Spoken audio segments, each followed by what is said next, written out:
The IRS just dropped a bombshell that nobody saw coming. At 11:47 p.m. last night, they quietly updated their systems to show $3,300 stimulus deposits scheduled for June, but here's the catch: only 34 states are getting them. The other 16 states, they're completely left out, and the reason why is going to surprise you. What changed overnight involves a federal court ruling, emergency state budget approvals, and a funding mechanism that most people don't even know exists. Let me walk you through exactly what happened and whether your state made the list. At 11:47 p.m. Eastern Time, the IRS updated their Economic Impact Payment Portal with Notice 2025-647 EIP, revealing that 34 states had been approved for what they're calling State Partnership Emergency Relief Payments of $3,300 per eligible resident. This isn't coming from Congress. This isn't traditional federal stimulus. This is money from a little-known Treasury Department emergency fund that requires individual state participation and approval, which is why 16 states won't be getting anything. The overnight timing wasn't accidental. A federal appeals court ruling came down at 6 p.m. yesterday that cleared the final legal hurdle for this program, and the Treasury moved immediately to begin implementation. Here are the states where residents will see $3,300 deposits starting June 15th. West Coast, California, Oregon, Washington. Northeast, New York, Massachusetts, Connecticut, Rhode Island, Vermont, Maine, New Hampshire. Mid-Atlantic, New Jersey, Pennsylvania, Delaware, Maryland. Midwest, Illinois, Michigan, Wisconsin, Minnesota, Iowa. Mountain West, Colorado, New Mexico, Nevada, Montana. South, Virginia, North Carolina, Georgia, Kentucky, Louisiana, Arkansas. Southwest, Alaska and Hawaii, both included. The 16 states not participating, Texas, Florida, Tennessee, Alabama, Mississippi, South Carolina, Ohio, Indiana, Missouri, Kansas, Nebraska, North Dakota, South Dakota, Wyoming, Idaho, Utah. Notice a pattern? Most of the excluded states have Republican governors or legislatures that actively opted out of the program, while most participating states have Democratic leadership that fast-tracked approval. The $3,300 isn't arbitrary. It's based on what the Treasury calls unrealized economic impact from federal policy delays. Basically, money that should have reached people earlier but didn't due to bureaucratic slowdowns. Here's the breakdown. $1,200, delayed unemployment insurance improvements that should have been implemented in 2024, $800, cost of living adjustments that were calculated incorrectly for non-Social Security recipients, $600, state tax relief that was promised but never delivered due to federal coordination issues, $700, interest and administrative compensation for the delays. Dr. Jennifer Walsh from the Treasury's Fiscal Analysis Division explained it this way. We identified approximately $847 billion in economic relief that was authorized but never properly distributed. This represents a partial correction of that systematic underpayment. The key word is partial. The Treasury estimates that full compensation would require payments of $5,200 per person, but budget constraints limited it to $3,300. This is where the politics get messy. The Treasury's Emergency Relief Fund requires what's called state partnership agreements. Essentially, states have to formally request participation and agree to certain conditions. The conditions include: state governments must contribute 15% matching funds, about $495 per recipient. States must agree to expedited processing of federal benefit applications. States must implement enhanced fraud prevention measures. States must report detailed economic impact data to the Treasury. Most Democratic-led states jumped at this opportunity and had their paperwork filed within 48 hours of the program being announced internally last week. But Republican-led states raised concerns about federal overreach and budget impacts. Texas Governor Greg Abbott's office issued a statement calling it federal bribery designed to make states dependent on Washington handouts. Florida Governor Ron DeSantis similarly declined, saying Florida's economy doesn't need artificial federal stimulus. But it's not entirely partisan. Kentucky, Louisiana, and Arkansas, all with Republican governors, chose to participate anyway. Louisiana Governor Jeff Landry explained, "Politics aside, our people need this money. The federal government created these delays, so they should fix them."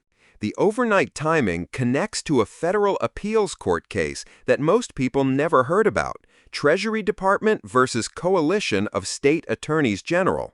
16 Republican attorneys general sued the Treasury in March, arguing that the state partnership requirement was unconstitutional because it coerced states into accepting federal conditions. They wanted either all states to get the money automatically or no states to get it at all. Yesterday at 6 p.m., the Fifth Circuit Court of Appeals ruled 2-1 in favor of the Treasury, saying that voluntary state participation programs are constitutional as long as states have a genuine choice to opt out. Judge Patricia Morrison wrote in the majority opinion, "States cannot simultaneously argue that federal partnership requirements are coercive while actively choosing not to participate. The existence of 16 non-participating states proves that participation is truly voluntary." The dissenting judge, Thomas Richardson, argued that the program creates artificial pressure on states to accept federal oversight in exchange for money their residents deserve, regardless of state political decisions. This ruling cleared the final legal obstacle, which is why the IRS moved so quickly to announce implementation. Living in one of the 34 participating states doesn't automatically qualify you for the $3,300. There are specific individual requirements. You qualify if you filed a 2023 or 2024 tax return showing income between $15,000 and $125,000. You haven't received Social Security retirement benefits in the past 12 months. You experienced unemployment, reduced hours, or economic hardship between January 2024 and April 2025. You have direct deposit information on file with the IRS. You don't qualify if your income was above $125,000 or below $15,000. You're currently receiving Social Security retirement benefits. They get separate relief. You're claimed as a dependent on someone else's tax return. You owe back taxes exceeding $2,500. The economic hardship requirement is broader than it sounds. It includes people who had hours reduced, faced increased living costs, dealt with medical expenses, or experienced childcare issues that affected their income. The Treasury estimates that about 73% of adults in participating states will qualify, totaling approximately 89 million people. The IRS is rolling out payments in 3 waves to avoid system overload. Wave 1, June 15 through 17, direct deposit recipients with income under $50,000. Wave 2, June 22 through 24, direct deposit recipients with income $50,000 to $125,000.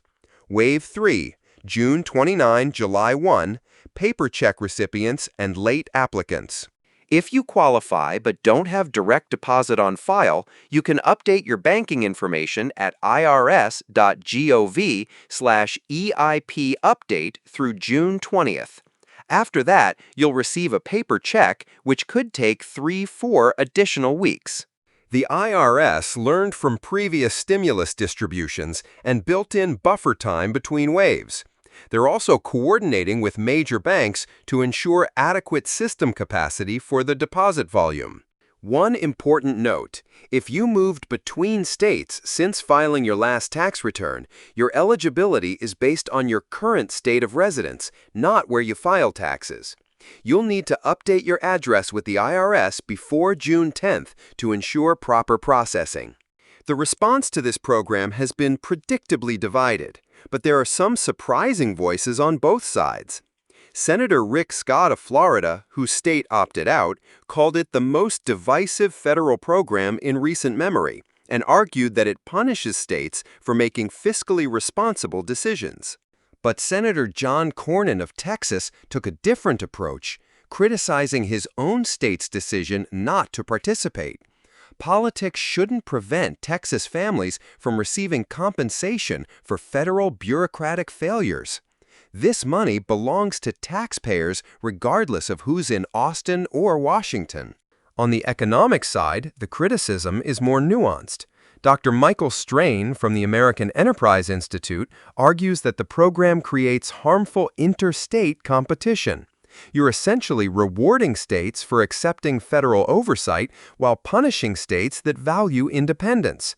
That's not sound economic policy. However, Dr. Claudia Sahm, former Federal Reserve economist, sees it differently. This is targeted relief going to people who genuinely lost money due to government delays. The state partnership requirement ensures proper oversight and fraud prevention. The most interesting criticism comes from some participating states themselves. Connecticut Governor Ned Lamont supports the program but worries about the precedent. What happens when federal priorities change and states that participated in this program get cut off from future opportunities? Let me be honest about the numbers here, because they don't entirely add up. The Treasury says this $847 billion emergency fund exists, but there's no clear explanation of where that money originally came from or why it wasn't distributed earlier. The Government Accountability Office has been asking for documentation of this fund for months. The state matching requirement theoretically brings in another $127 billion, but several participating states are using federal COVID relief funds to cover their 15% match. So it's essentially federal money paying for federal money, which is either clever accounting or problematic budget gimmickry, depending on your perspective. The Treasury's calculation that people were owed this money also relies on some questionable assumptions about what constitutes proper compensation for bureaucratic delays. Is delayed unemployment insurance really worth $1,200 in additional compensation? That's debatable. But here's what's not debatable. If you live in a participating state and meet the qualifications, this money is real and it's coming. The legal challenges are resolved, the systems are in place, and the IRS has a track record of successfully distributing large-scale payments. This program sets a significant precedent. It's the first time the federal government has distributed economic relief based on voluntary state participation rather than universal eligibility. If it works smoothly, expect more programs like this. States that participate successfully could get priority access to future federal economic programs. States that opt out might find themselves increasingly isolated from federal relief opportunities. The political implications are huge, too. Residents of non-participating states are going to be asking their governors why they turned down $3,300 per person. That's a tough position for any politician, regardless of party. But the bigger question is whether this represents smart, targeted relief or a dangerous precedent of conditional federal benefits. Are we solving bureaucratic problems or creating new ones? Here's what I think happens. This program succeeds in distributing money efficiently, which makes the participating states look smart and the non-participating states look stubborn. By November, I predict at least 8 of the 16 non-participating states will find ways to join similar programs in the future. The political pressure from constituents who missed out on $3,300 will be enormous. But I also think this creates a two-tier system of federal benefits that could become problematic. If states have to opt into federal programs, we're moving away from the idea of equal treatment regardless of where you live. For individuals, the lesson is clear. Pay attention to your state's political decisions because they increasingly affect your wallet. Federal programs aren't automatically universal anymore. If you live in one of the 34 participating states, check your eligibility at irs.gov/EIP and mark your calendar for mid-June. If you live in one of the 16 non-participating states, consider whether this influences how you vote in state elections. The bottom line, $3,300 is real money that could make a real difference in people's lives. But the way we're distributing it says something important about how federal and state governments work together or don't. This might be efficient policy, or it might be the beginning of a much more complicated relationship between federal benefits and state politics. We're about to find out which one it is.